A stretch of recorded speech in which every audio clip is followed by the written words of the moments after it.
చాలా వరకు కాదండి, పూర్తి స్థాయిగా ఇంప్లిమెంట్ చేసింది గత ప్రభుత్వంలో జగనన్న చేయడం జరిగింది. ఇవాళ నేను ఒక్కటే అంశం చెప్తున్నా. ఇవాళ పార్లమెంట్లో 33% రిజర్వేషన్, అటు స్థానికంగా కానివ్వండి, అసెంబ్లీలో కానివ్వండి, పార్లమెంట్లో కానివ్వండి 33% రిజర్వేషన్ మనస్ఫూర్తిగా వైఎస్ఆర్ కాంగ్రెస్ పార్టీ స్వాగతిస్తూ ఉంది.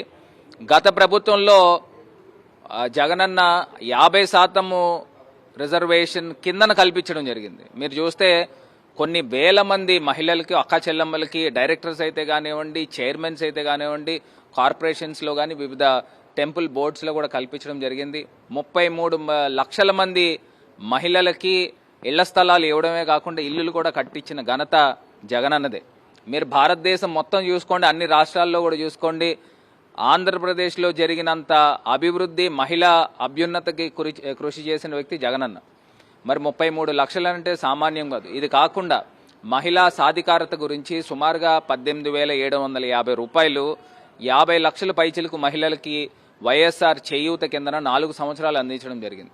అదేవిధంగా డ్వాక్రా రుణమాఫీ చూసుకుంటే కొన్ని వేల కోట్ల రూపాయలు ప్రతి సంవత్సరం కూడా ఒక బటన్ నొక్కేవారు, మహిళలు ఫోన్లో బ్యాలెన్స్లు వచ్చేవి.